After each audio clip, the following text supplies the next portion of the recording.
ಎಲ್ರಿಗೂ ನಮಸ್ಕಾರ. ಯಾರು ನಮ್ಮ ಟೆಲಿಗ್ರಾಮ್ ಚಾನಲ್ ಮತ್ತು ವಾಟ್ಸಪ್ ಚಾನಲಲ್ಲಿ ಇದ್ದಾರೋ ಅವ್ರಿಗೆ ಗೊತ್ತಿದೆ, ನಾನು ಇನ್ಫೋಸಿಸ್ ಬೈಬ್ಯಾಕಿಗೆ ಎಲ್ರಿಗೂ ಅಪ್ಲೈ ಮಾಡೋಕ್ಕೆ ಹೇಳಿದ್ದೆ. ಈಗ ಇನ್ಫೋಸಿಸ್ ಬೈಬ್ಯಾಕ್ ಕಾಲ್ ಮಾಡಿದ್ದಾರೆ.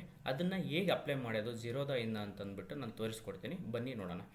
ಇಲ್ಲಿ ಇನ್ಫೋಸಿಸ್ ಶೇರ್ ನನ್ನದು ಟೋಟಲ್ 126 ಇದೆ.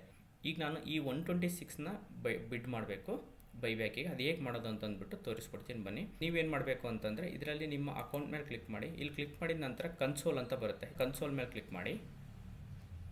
ಅದರ ನಂತರ ನೀವೇನು ಮಾಡಬೇಕು ಅಂತಂದರೆ ಇಲ್ಲಿ ಪೋರ್ಟ್ಫೋಲಿಯೋ ಕ್ಲಿಕ್ ಮಾಡಿ. ಪೋರ್ಟ್ಫೋಲಿಯೋ ನಂತರ ಕಾರ್ಪೊರೇಟ್ ಆ್ಯಕ್ಷನ್ ಅಂತ ಇರುತ್ತೆ, ಅದ್ರ ಮೇಲೆ ಕ್ಲಿಕ್ ಮಾಡಿ.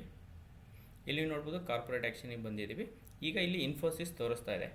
ಆಗ ಇನ್ಫೋಸಿಸ್ ಮೇಲೆ ಹೋದ್ರಿ ಅಂತಂದರೆ ಈ 3 ಡಾಟ್ಸ್ ಆಪ್ಷನ್ಸಲ್ಲಿ ಕ್ಲಿಕ್ ಮಾಡಿಬಿಟ್ಟು ಪ್ಲೇಸ್ ಆರ್ಡರ್ ಅಂತ ಬರುತ್ತೆ, ಪ್ಲೇಸ್ ಆರ್ಡರ್ ಮೇಲೆ ಹೋಗಿ ಇಲ್ಲಿ ನೀವು ಎಷ್ಟು ಕ್ವಾಂಟಿಟಿ ನೀವು ಬಿಡ್ ಮಾಡ್ಬೇಕಂತಿದ್ದೀರಾ. ನಾವಿಲ್ಲಿ ತೋರಿಸ್ದಾಗೆ ನನ್ನದೆಷ್ಟಿದೆ 126 ಶೇರ್ಸ್ ಇದೆ. ಸೊ ನಾನೇನು ಮಾಡ್ತೀನಿ, ಎಲ್ಲ ಶೇರ್ಸ್ನು ಬಿಡ್ ಮಾಡ್ತಾ ಇದ್ದೀನಿ 126.